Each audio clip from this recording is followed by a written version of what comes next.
think I know the answer to this, but I'll ask it and hope that you will explain it better than I did.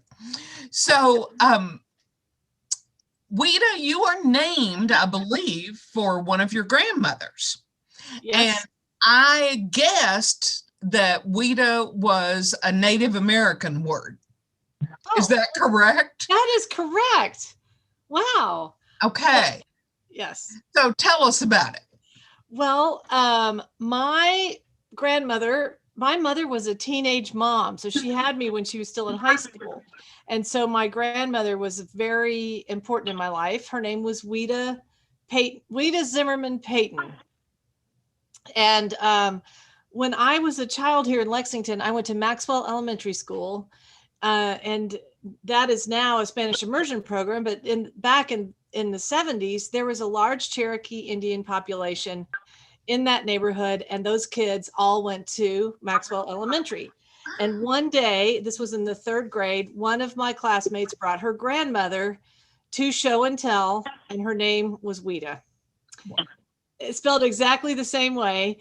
And so even though this was my grandmother's name, my grandmother is not Native American. And we didn't know the origin of where my great grandmother found that name.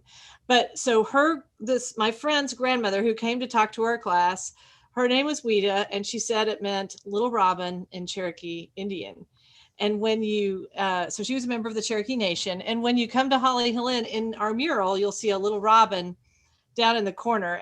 And from that time until the day my grandmother died, I was little Robin and she was big Robin. So she didn't know the background of her name. Huh, that's interesting. Nope. She was born in Missouri. So there are a lot of Cherokee Nation, members there, and a lot of but Native Americans in that area. But there is on my mother's father, my grandfather, there's a lot of Sioux. He was from Colorado, Wyoming. And so his great grandmother was an Native American. So I have that, but nothing to do with the word Ouita. So thank you. Thank you for that question. I love that memory of my sweet grandmother. Somebody says that they talked about pie suppers in their breakout room, and none of them have ever been to one. And so I will tell you all that the story about pie suppers begins on page 153 in the book, but then we'll also let Ouita tell us about pie suppers. Well, they were part of an Appalachian tradition. I'm actually part of just a rural American tradition, American regional cooking tradition.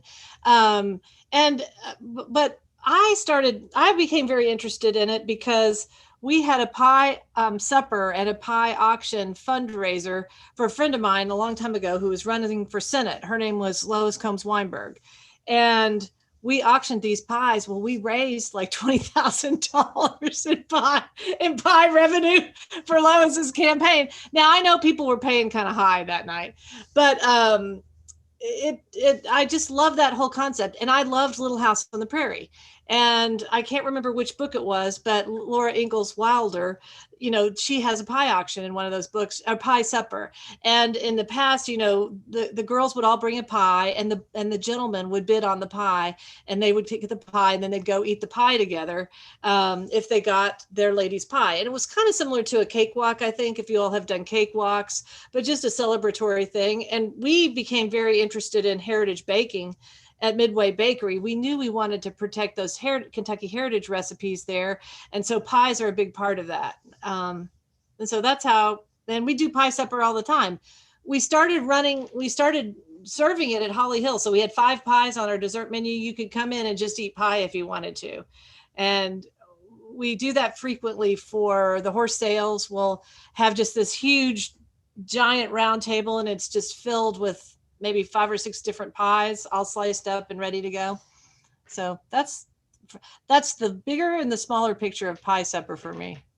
Very good. It's kind of like when young ladies used to do needlework. Yeah. To show off their skills. You got a pie that everybody's willing to bid on. Yeah. For the pleasure of the company. But when I used to teach a lot of cooking classes to kids, little kids, and I had a group at my church called Kids in the Kitchen, and they were between the ages of 5 and maybe 12. And so what we started doing was just we'd line up on the big counter in the church all the different pie fillings you could choose, and you could choose chess pie. And they would make their own dough. They had to make their own pie crust. They had a little recipe, and then they would get their filling together, fruit filling or whatever they wanted. And then we'd bake all the pies, and then we'd have a big pie supper together. And it was so funny because the moms and dads were so stressed out over that pie dough. And I was like, just leave them alone. Yeah. It's not your kitchen. It's my mess. So just leave them alone. Let them make the pie dough, however they're going to make it. If they overknead it, it won't matter. It'll be the best pie you've ever eaten. And it's still, and everybody did ooh and ah, and the pies really came out great. So it's a good first recipe for people, pies. Yeah. You learn a lot making a pie. Yeah. So we've got a couple of questions about sweeteners. One person wanted to know how long sorghum lasts after you open it. And then another person was curious about the amounts when you substitute honey for sugar. Oh, amounts for honey for sugar. I might have to look that up in the bakery. It's not 1-to-1 honey to sugar. I think it might be, I would go 1.5 honey to sugar to start with, but it would depend on the application that you were using it in. So I want to verify that. I have a recipe I can verify that with. So I'll get word to Janet. Maybe we can get that email back out. Maybe Mindy can help us with that one. Yep. We send a follow-up email every week. Okay. Oh, good. Gosh, I'm so honored to be part of this discussion. I can't believe it. So the thing about sorghum is, no, it does not go bad. Now it might crystallize. And it's, we make sorghum once a year, and that's in September. So like all the fall festivals, and usually at the state fair, that's a very early, but you can see people boiling it down there. They usually have a demonstration, and they have a little sorghum sucker or something you can try. But it'll crystallize, and all you have to do is kind of scrape out your jar, and you can melt it. You can add a tiny bit of water and just melt it in a little pot, and then put it back into a clean jar, and it'll be just fine. No, it does not go bad. It shouldn't, unless you contaminate it with some kind of dirty spoon or weird thing, and then it grows mold. But in general, you can keep it forever. I would think. So yeah, no, it's okay to just use it. And same with honey. Your honey will crystallize over time too. So no, please don't. Now I know, I'll tell you on a sugar substitution, if you're making a simple syrup, which is equal parts sugar and water, when you're doing a sorghum syrup, which would be something we use a lot in cocktails, a sorghum simple syrup would also be equal parts sorghum and water, hot water, till it dissolves. So, and I think honey syrup too for cocktails, but I'm not sure I want to make sure the baking ratio is exactly right. Thank you. Somebody says that their grandmother made fried pumpkin pies. Like hand pies, and boy, that sounds good. It's Martha Yount. She said she loved it. I bet you did. Oh my gosh. I love fried pies. Who doesn't love a fried pie? Apricot. That's what my grandmother made. Oh, for the win. Yeah. So Jackie Walters says that she and Renee Fox are munching on Woodford chocolate oatmeal cookies. Oh. And they're also having Wallace Station Turkey Rachel for dinner. Wow, thank you. Thank you. Somebody says they would like to locate a good mincemeat pie recipe. What can you tell us about mincemeat, Ouita? Well, we used to make, and maybe we will again. I do have a good mincemeat pie recipe. So Mindy, remind me and I'll send it to you. And we make real mincemeat. And we were making real mincemeat pies at the bakery when Carrie Warmbier was there. That was probably about 2 or 3 years ago. But she was our bakery pastry chef, executive chef, and she loved, and her family loved mincemeat. So I believe this is her grandmother's recipe. But it takes a while to make the mincemeat.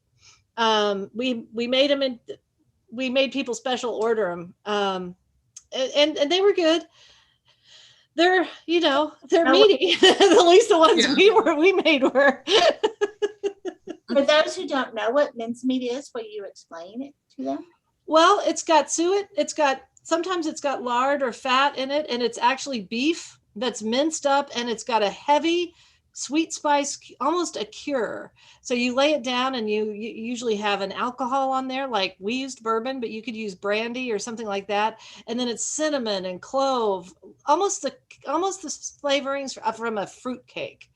And then once you have your mincemeat kind of spiced up and it's set down for a while in a cure, kind of almost like a brine, you cook it, and you can add dried fruit to it if you want to, and it becomes syrupy and caramelized, and that becomes your mincemeat pie filling. So it's a very unusual, it's a very, very, very old recipe, thousands of years old, dates back to the Middle Ages.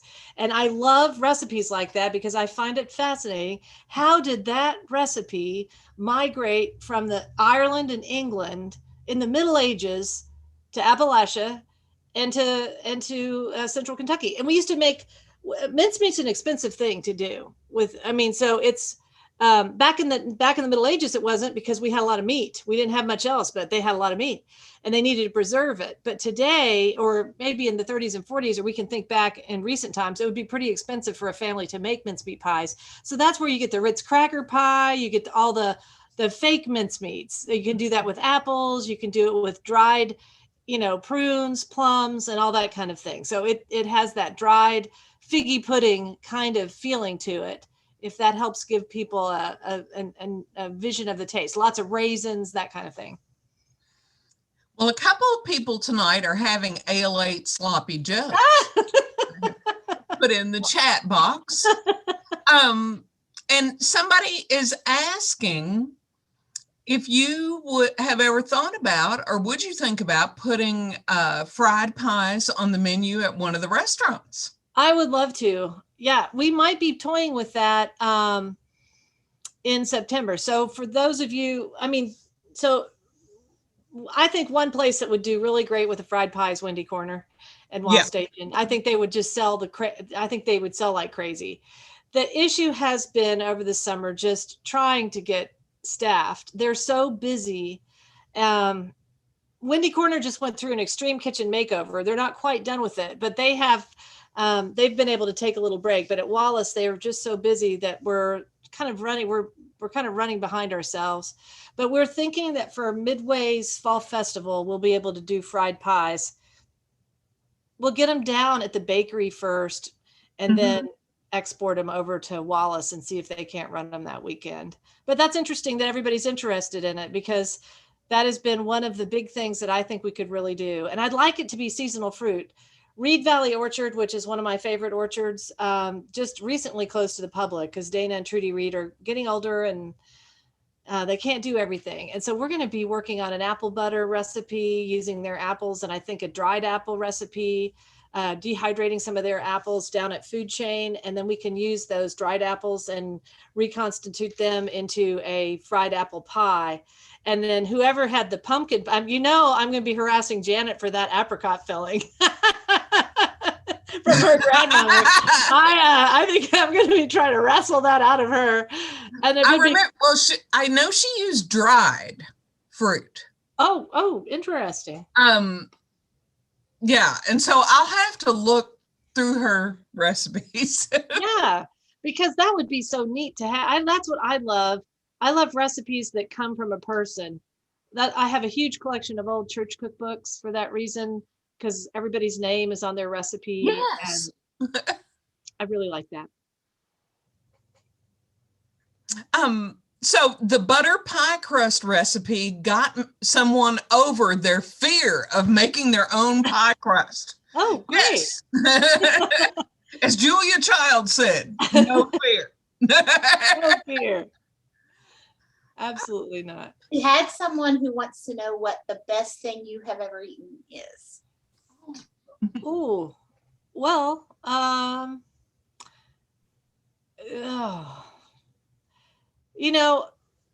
know this is probably a dysfunction in my personality, but most of the best things I've ever eaten were made by my mother or my grandmother. And that's because I just miss them so much, So my mother used to make for me, my birthday is next month, and every year she would make eggplant caviar. I know that sounds weird, but I love that. It's a cold, she would saute eggplant, tomatoes, onions, and peppers with huge quantities of olive oil and basil and garlic. And then she'd chill it, and it made like this little spread, and she'd serve it with those little tiny rye bread toasts. And I love that. And then I never had birthday cake because I love cobbler. I just love cobbler, and her recipe was a stick of butter, a cup of flour, a cup of sugar, a cup of milk, and 2 teaspoons of baking powder. And you mix the dry, then add the wet to the dry. You melt the butter in the pan, pour the batter in the butter, put the fruit in the batter. And we always served it. You could have it with ice cream, but my favorite way is hot with half and half poured over the top. So that was, those 2 things are maybe, because of the time of year that we're in, probably my favorite, best things I ever ate. And I've eaten everything, foie gras, you name it. I've had it over 30 years of great eating. If you can't tell, I guess I have to stand up for you. So I want to read this comment in full because I think everyone will appreciate it. It's from Melissa P. And it says, when you mentioned using pies or cakes to find a suitor, it brought to mind the book Women of Troublesome Creek, which was about the pack horse library and the blue people of Kentucky. One of the characters baked a scripture cake to win a man. It might be a good book for the club. That's a great idea. A scripture cake. Yeah, to win a man. Well, I have a couple of really close friends, and Jim and Jan Nance, and Jim he goes to my church and he gathers hickory. Janet knows these 2 folks, and they gather hickory nuts. Jim does. And then he shells the hickory nuts while he watches UK basketball games in the winter. And before I joined the church, I never went to church as a child, and I'm not proselytizing. I don't care if you go to church or not, but I never went to church. I was never baptized. And, they went on this, they made these chocolate bourbon hickory nut pies and took them around to people I think that they thought might join the church if they brought them a pie. Well, in my case, it totally worked. They brought me that pie. It was the best pie I've ever eaten. And so I thought, well, they were so nice to bring that pie, and it's an expensive pie, and he shelled all the nuts. I better go at least one Sunday to sort of say thank you. And I've been a member for like 18 years. I'm even an elder at this point. So that was a profound pie for me, the hickory nut pie. And Jim uses those in his oatmeal cookies and all kinds of things.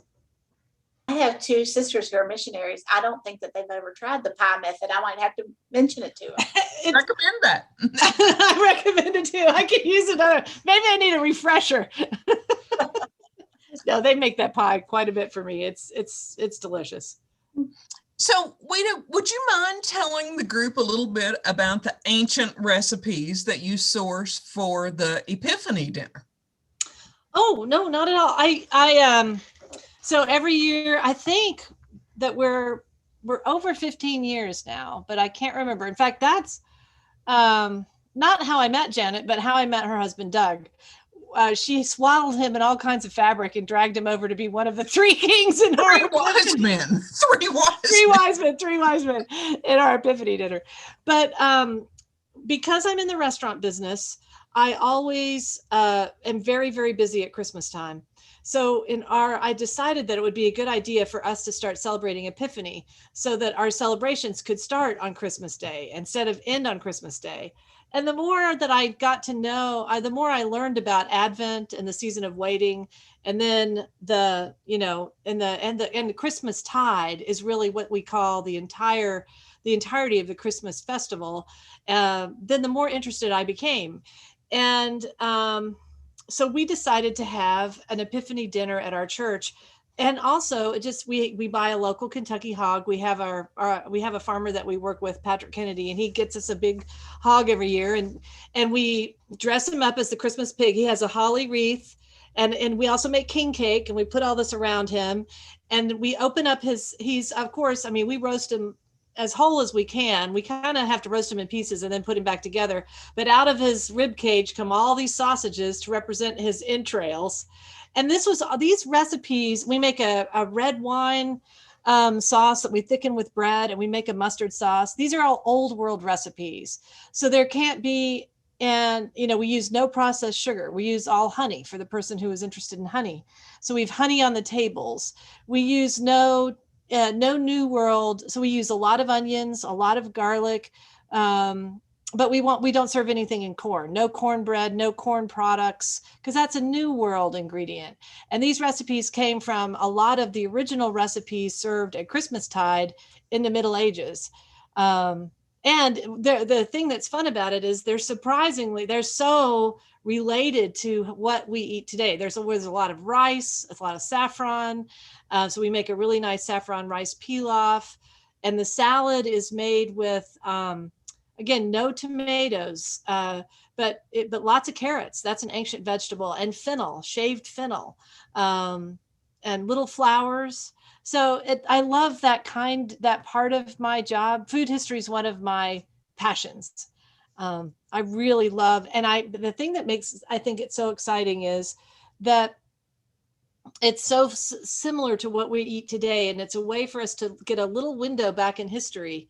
And I know for me, many, many times when I'm making a dish, especially, a lot of times we'll read a cookbook and we don't think gnocchi, for example, gnocchi or little Italian potato dumplings. We don't think anything about that dish. We just think, oh, here's a recipe. We found it online, or we find it in a book, but it's thousands of years old, so hundreds of years old. So thousands and thousands of people have made this gnocchi. And a lot of times when I'm making a dish like that, if I haven't made it, I try to put myself in the pathway or the motion way of all the people that have come before me when they make that. And so for me, it's a way of cooking can be a real way of experiencing history. And that's one reason I like to cook old dishes. There are tons of culinary reenactors. That's a fascinating, I don't have time, but I'm going on and on, but anyway, I could, she asked me that question because we're old, Ouita. We can go together and be reenactors. Yeah, we should. Well, we've done, over the years with the Gaines Center at the University of Kentucky, we did a Renaissance feast, and we did a late Gothic, Middle Ages, Romans. We did the Romans. That was our first one we did. Then we did the Renaissance. Then we did the Futurists, which were 1920 sort of. But yeah, we did a lot of that food history cooking. It was fun. So tell us a little bit about Dancing and Dumplings at High School.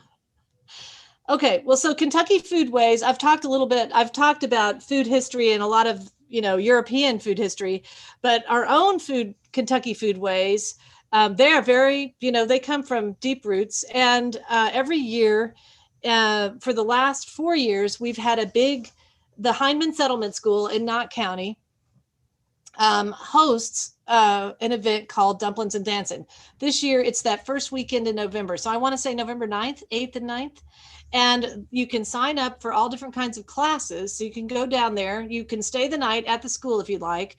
And there's a variety of classes, and they usually involve Appalachian food traditions. And then I do a big dinner with help. This year, Lawrence is going to come with me from Honeywood, and he's going to teach a class on sauce making. And then my friend Kristen Smith usually comes from the Wrigley, and she helps. And we have volunteers from their community that have helped me every year, Tamara and Jonathan. And we make a dinner out of all the local produce and usually local pork or beef from that area, right from that small region right there. So we buy from local folks right there. And we have a big square dance after dinner. And it's wonderful, and it's open to the public, and you can find out more information about it by just going on the Hindman Settlement School website. It's really great. So we have a message that says, Ouita, your support of local farmers and other locally sourced products is incredible. It's what makes all your brands a joy to patronize and support. With all that said, you've accomplished so much professionally in your life. You're obviously goal-driven. Would you please share some of your future goals? Oh, well, thank you for saying those sweet things. Yeah, our company's mission, one of them, is to increase farm income in Kentucky. And we're just a little guppy in the market of food, but we do accomplish that goal. But I'll tell you what I'm working on right now. What COVID, I think, taught me is that, well, number one, I don't want any more restaurants. I'm done with restaurants. Yay. Janet's like, thank you, God. The other thing is, it's really important. I want us to be able to, our group of restaurants, I want us to serve as a counterpoint in our food culture to the industrialized food culture that we're surrounded by. I'm not like a rabid anti McDonald's person. But I'm just saying I want to be that counterpoint. And in order to be an effective counterpoint in our food culture that says, hey, these are Kentucky ways. These are Kentucky recipes. This is Kentucky agriculture. These are from our Kentucky farmers. Then we need to be able to set that content up in ways that people can find it. So we're working on a documentary series right now. I just finished the bulk of the taping yesterday at Three Springs Farm in Nicholas County. So what we did was we went to all these different kinds of farms, and we have chefs and farmers and poets. And my friend Tao, I'm wearing her t-shirt right now from Crank and Boom. We interviewed Tao and her mother and father who came here from Thailand and opened up Smile of Siam in Frankfurt. So it's still got to go through the editing process, but it's been a fascinating project. So I'm working on that. That will be online. And we're working on a new e-commerce website that will accompany those videos, but also lots of written content. So like an essay on beaten biscuits and a recipe and a video and all kinds of stuff. So we're not only creators of food in our company, and I'm not talking just about myself. I mean, I'm one person, we have 200 employees. But we're creating all kinds of content. We make all kinds of original dishes every week. So I want to be able to tell that story. And that's what I'm working on next. Plus the Holly Hill Inn cookbook, I think, is something I'm really interested in doing. So more about that later. It won't be till October before we're ready to release it to everybody, but I hope that you'll take a look at it. On Thursday, we see the first pass at the new website. So, what they call the hangers. So you guys have now the inside track. I haven't talked to anybody outside our company about that yet. So it's just the Big Blue Book Club. So somebody asked if there was a website, and I typed in OuitaMichel.com and I misspelled your name. I'm sorry. Oh, I didn't see it. I didn't even see that. Chel, not AEL, you all. Yeah. I'll put the correct one in there in a minute. But what other questions do you all have for Ouita? What else would you like to know? I saw a question about Bernays. Oh, that's the one about hollandaise. Or hollandaise. We did answer that in the email. We sent the answer, but you can certainly. Sorry, I didn't get that. I'm sorry. About your. That's okay. Mm-hmm. What's your question? Yeah, I'm from Germany, and so my whole perspective is because I cook a lot Italian and French and German. A lot of continental. Oh, nice. So when are you inviting me over for dinner? Sure, no problem. What do you want? Love to come. Or German. I'm thinking about Rouladen here next week, so over. Love it. Now for the hollandaise butter, I normally make that with, I start out with raw egg yolks and, wine or whatever you want to add there. And then, the liquid butter slowly in there, water bath, blah, blah, blah.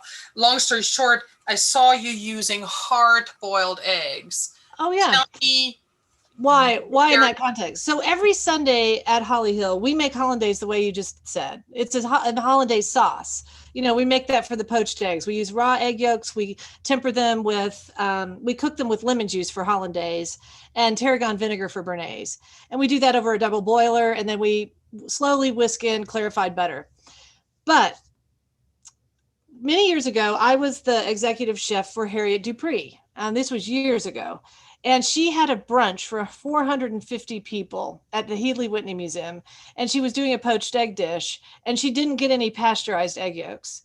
And neither one of us wanted to use a raw egg in that application because of the food safety concerns. Number one, the sauce might be sitting and, I just felt like it was too variable. So we started testing making a hollandaise sauce for that many people with a hard-boiled egg. And it actually really worked out pretty well. So it answered some of the food safety issues. And that hollandaise butter is for first. So you have to think about the sandwich line at Wallace Station. They do about 1,000 people a day. They're all high school kids. I've got maybe a couple of really good cooks in the kitchen, one chef, maybe a couple of people that help him out. But to make the volume of hollandaise sauce you can't save it from day to day. You can only keep it for a very short period and then it has to go away because it's a food safety issue. So I wanted to create a hollandaise tasting butter that could be a spread on a panini sandwich. And I tested that recipe for Panera Bread when they started doing their breakfast menu. When they first started their breakfast menu, I worked for a food consultant and we did all these ideations for them where we did all kinds of egg sandwiches. And I did that hollandaise butter as a version, that sandwich, and they rejected the idea. So I put it on the Wallace Station menu and it sold great. So that's why we have it there. And that's why I use the hard-boiled egg. So it's almost similar it's almost like a mix between a hollandaise and a mayonnaise. Yes, it is.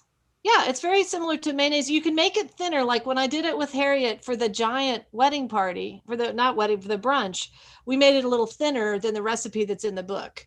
But we used clarified butter and, I added hot water and lemon juice and just the same as I would make a regular hollandaise, but I used hard-boiled eggs. So it was really an eye-opening experience. Well, I appreciate it because if I do have a larger crowd, that's a great way to kick it. Well, now you can easily that was like 30 years ago, and you can more easily get pasteurized egg yolks now. But if you're going to make hollandaise for a large group, use the pasteurized egg yolks. I don't know if they have them in the Kroger or not, but they might because I have my own eggs. So oh well, those are the best. Yeah, we have our own organic eggs. So wonderful. So we have a raised hand from area code 270-256-6906. Oh, I see that little person. So can you unmute yourself or can Mindy unmute this person? They will have to unmute themselves. Okay. And ask their question because once they're muted, I can't unmute them. I see. Well, now they have gone away. Maybe they did not intend to raise their hand. It might have been an accident. Yes. I don't see that. I'm sorry that I called you out. They're like, oh my gosh, my hand's up. So Jackie says that she sends your super spice to her sister and her family in Florida every year. And somebody else would like to know about the history of salt rising bread.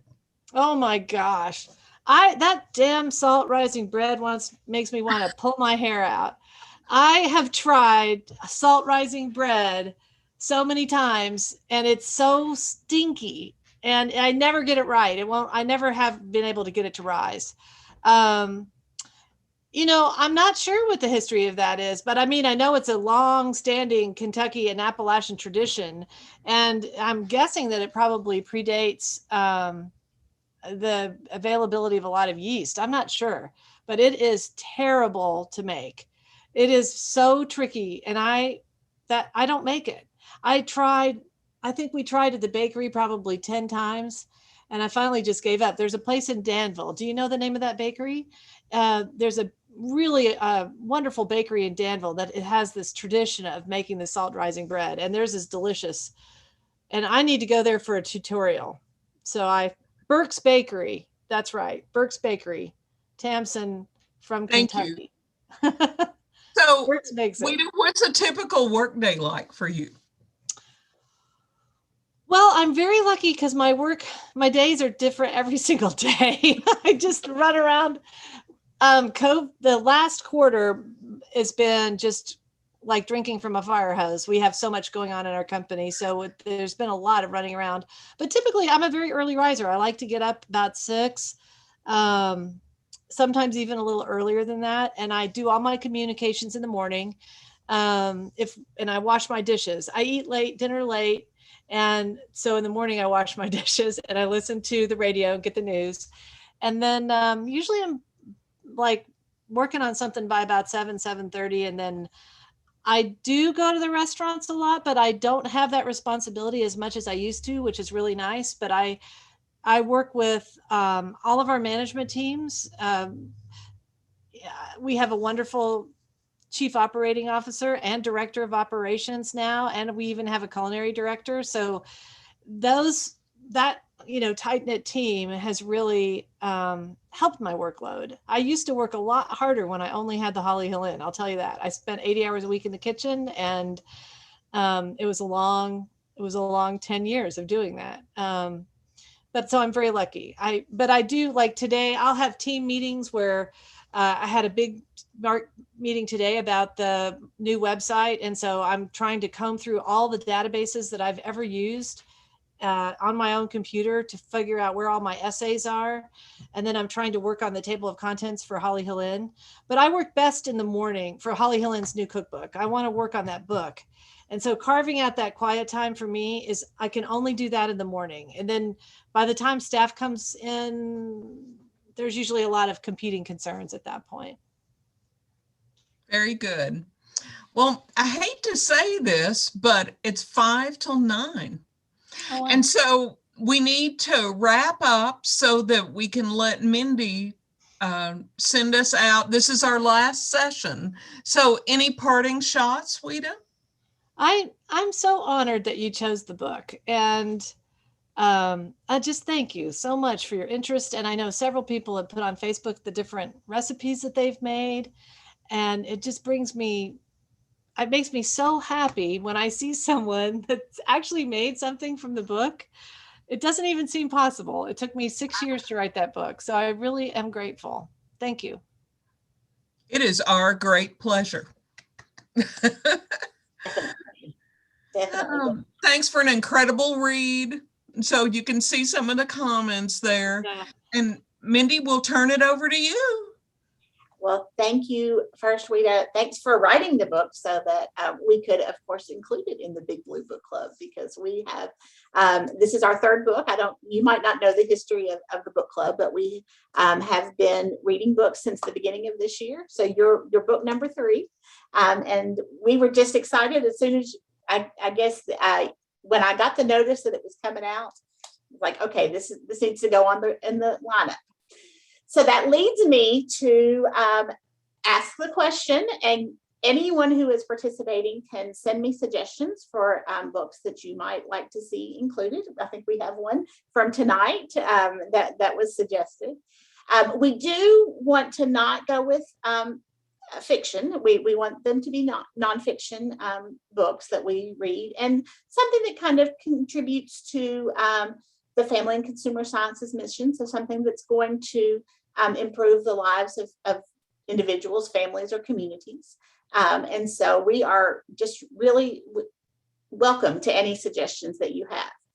I think Janet mentioned at the very beginning that book club is one of the things that is coming out of COVID that we're going to continue. We're not going to drop it, because we have had such great response to it. And people have been able to build community from across the state. So you might be in Pikeville, and you might be down in Janet's home area in Ballard County, and you all can connect on on book club. So I think that's something we're going to continue. So please feel free to share. We will have one final wrap-up email that will have the recording from tonight. We're also going to include the video that we were going to share with you about sorghum, Ouita's sorghum video. And so we'll share that in the follow-up email that you'll get beginning of next week.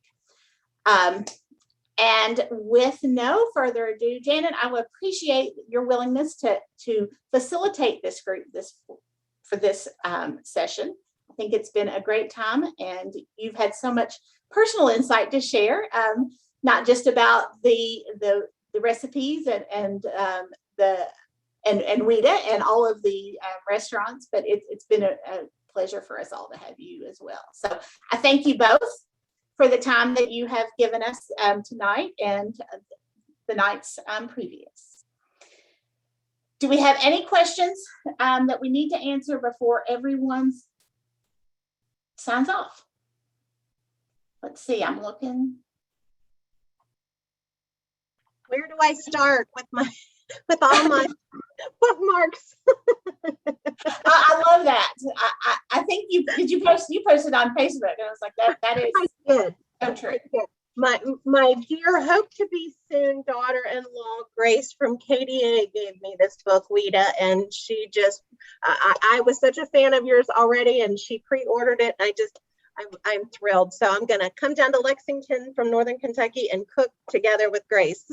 I love Grace. She does all my Kentucky Proud my restaurant rewards dollars. She is awesome. You're my brush with greatness, just to know Grace.